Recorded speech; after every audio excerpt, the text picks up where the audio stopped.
Good morning! Welcome back sa aking channel, ANR Mix TV.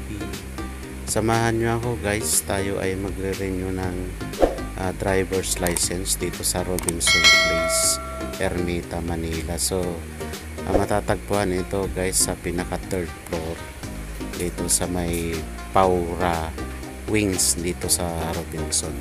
So, akyat tayo dito. Ayan. So, paglabas mo dito, ito na yung itsura nung kung saan nakapwesto yung LTO. Ayan. Ito sa lugar na to guys, ito yung parang may rooftop. Kasi may mga parking din siya dito. So, yung dalawa na yun, gayon yung LTO, yan din yung sa medical. So, kung pupunta kayo dito, pag wala kayong medical, pwede. Unlike dun sa pinuntahan ko kanina bago ako pumunta dito, doon sa may Loton, LTO Loton, wala silang medical doon. So kaya pumunta ako dito sa Robinson. So samahan nyo ako guys, at tayo ay magre-renew ng lisensya. Dito sa loob, pag wala ka pang online, hindi ka pa nakapag-register sa website nila sa lto.gov.ph,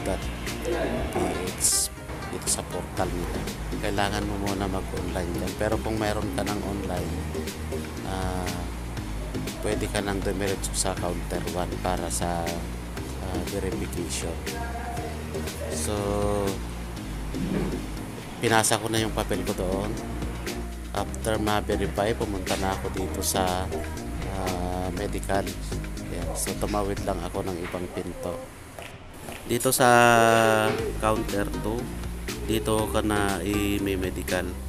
Titignan yung eyesight mo kung nakakabasa ka pa nga ba o hindi. Tapos yung blood pressure mo. So pagtapos dito, babalik ka ulit dun sa LTO para sa encoding ng iyong mga data. Kailangan mong mag-online dito, i-login mo yung account mo doon sa portal nila. Pagtapos, pumunta ka doon sa cashier sa window 5 para magbayad. Pagtapos mong magbayad at mapicturan, makapagtamag ka na doon, hintayin mo na lang doon, tatawagin ka ulit para ibigay ang iyong license. Ayan. So yan, nagpo-process po siya. So dito tayo sa may parting dulo, hintayin natin.